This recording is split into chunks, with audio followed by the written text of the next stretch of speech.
Fizerasca School Class Kai local SK Maninda Taekwondo Dance Taekwondo Academy Player I Taekwondo Sanara Jami Amagata Kadangai I ha ni Sanaraga and state 2019 state tournament and the gold medal and the governor 2019 governor of the Saudi Arabia gold medal the 2019 Kukion Cup Taekwondo Championship Body the Pangkok the Saudi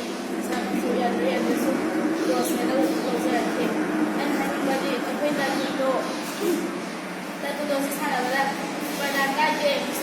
facing us and I was behind a career then people watch Hanahani because it's Hanavada